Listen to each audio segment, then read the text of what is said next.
Okay, so your exercise work today is just finishing the same exercise H from yesterday, but we're going to start off by trying an exam question together. This is from paper 2, so you can use your CAS, and the whole thing is 12 marks, so give yourself about 15 minutes. For full disclosure, when I did it, wasn't feeling the best, and a little mistake early on cost me a massive 4 marks. So overall, I got 8 out of 12, and I sincerely hope that you do better and beat me. But after you tried the question, restart the video, and then we'll go through it together. I hope part A was okay. It's just a little bit of differentiation, starting a question in quite a typical way with the product rule, split it into 2 parts, and then simplify that a little bit, and then we're looking for the gradient, the slope, where x is 0, so we substitute in, we get 0. No need for a CAS yet, but CAS kicks in with part B because we want to plot 2 graphs, and whilst we could get the general shape of both of them, it's safest to use the CAS for this because we want to know exactly how they interact, where they cross, etc. So you guys are probably going to be much more familiar with this than me. You probably have much better ways to do things, but I'll show you how I would do it. So I'm going to first of all define my 2 functions, and the first one, f, is just going to be tan inverse. I define that. Then I'm going to define g of x. Using a calculator on a video like this is the worst thing in the world. Let you know, x times tan inverse. Done. And so now I've got both of those, I'm going to try and sketch them. So this is already left over from last time, but if you're not so sure on this, I looked at the view window here, and that's what enabled me to configure this. And then just when you're dragging curves onto a graph like this, I think you need to define them in terms of y first. So I'm just going to call my first one y equals f of x, execute that, and then hopefully this draws it on, nice, and then I'm going to have y equals g of x, all good, keyboard away, pull it on, there we go, and now we can see the kind of interaction between the 2 of these. I guess just to get my points correct, and this is where I made a mistake the first time in that I just moved too fast through this. I'm going to try and sketch these on my figure here, and we can see the top right corner is 1, 1, and so probably the easiest thing to do is just to trace one of these graphs just to see where in fact they're going to meet.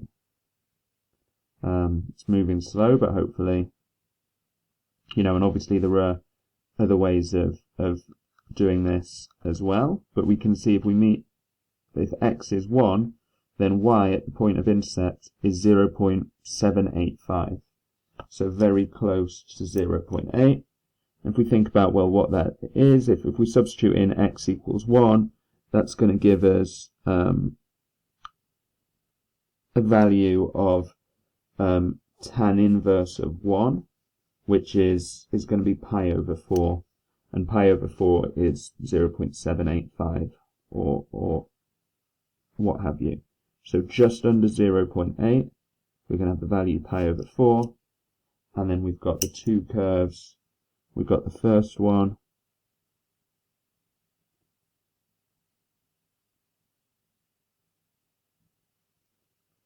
and then we have the second.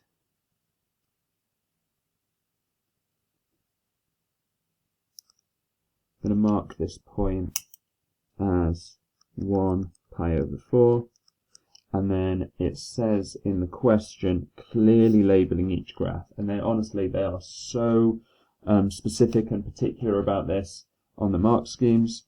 You lose a mark out of 2 if you haven't done this. So, well, which one's which? The arctan is the first one, the red one.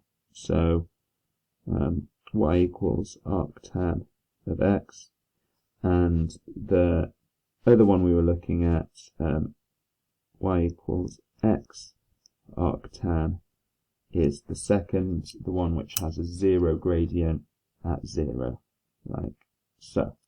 So to get full marks on this, you need the graphs clearly labelled, and you need this intercept point correct. What I did really clumsily the first time is I just copied the shape down from my calculator, but I had them crossing somewhere up here, and that led to more mistakes later on. So from this point on though, hopefully it's a relatively straightforward question. It says write down a definite integral. So it says the area enclosed by the graphs x arctan, that's the green one, and y equals 0 and x equals 1. So just to be careful here, like, don't run too far ahead. They are going to get us to look at the gap in between them, but to be really clear, this is the area we're looking at for the first question here. So what are we doing? We're looking between x equals 0 and x equals 1, and we're looking at x arctan of x dx. And then it says find that area to 3 decimal places. Well, that's obviously the giveaway that we're going to use the calculator. So here we go. Where's our function? Definite integral between 0 and 1. We're looking at which function was it? The x arctan. So it's g of x. Slight benefit here to defining these variables at the start, like we've spoken about briefly before. So putting it in like so, 0.85, so I equals 0.2853981,634, and then we've got to get this. They've asked for 3 decimal places, so that's 0.285 to 3dp. There's our answer.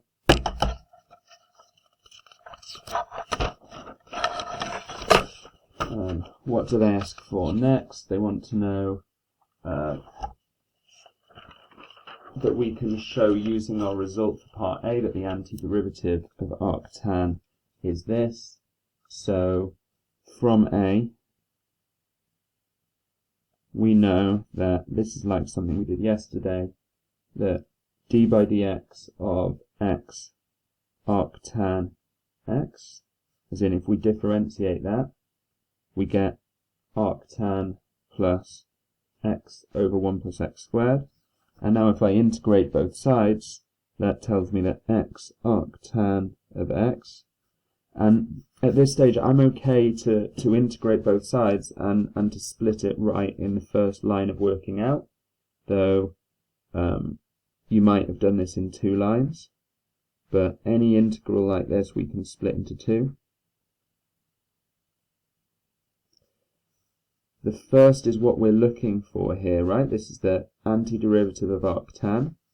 So the antiderivative of arctan of x dx, that's what we're looking for, is x arctan of x, take away the integral of x over 1 plus x squared dx.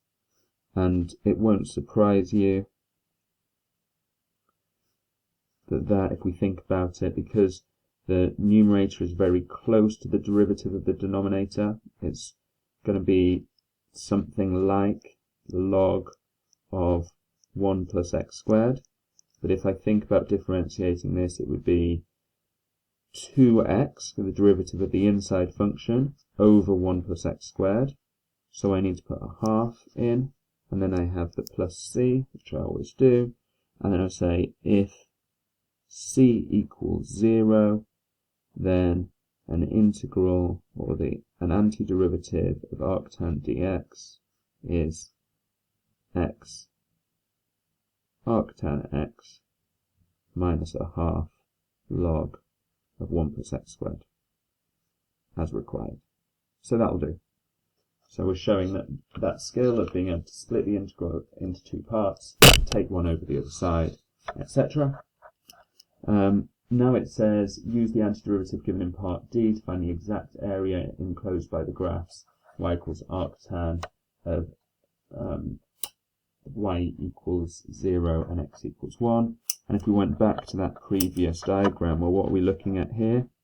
We're looking for the antiderivative of the other graph. So it's this one. So that's the shape of the area we're looking at. And what happens there is we have the integral, well, it's this evaluated at the endpoints that we're interested in. And those endpoints are going to be 0 and 1. So, first of all, if I substitute in the 1, I've got 1 times arctan of 1. Take away a half log 2.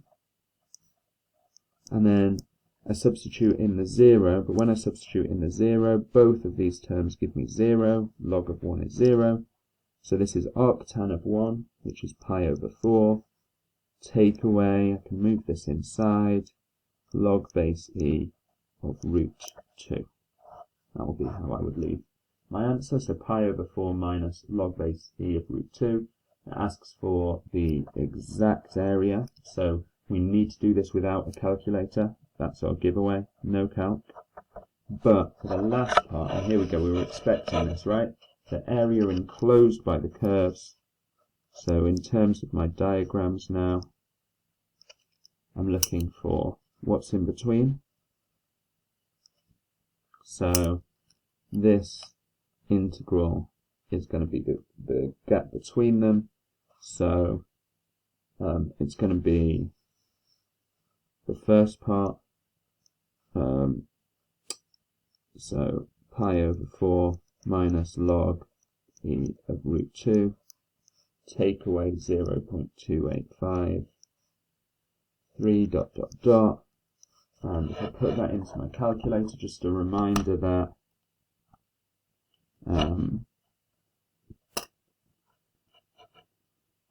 the natural log is stored as learn, which is something that you guys aren't so familiar with, but that we use in the UK a lot as our notation. So we've got, what do we have here? Pi over 4, take away natural log, which is learn, of square root of 2. Not quite right. Square root of 2, take away, and then this is the result, so I can drag that down.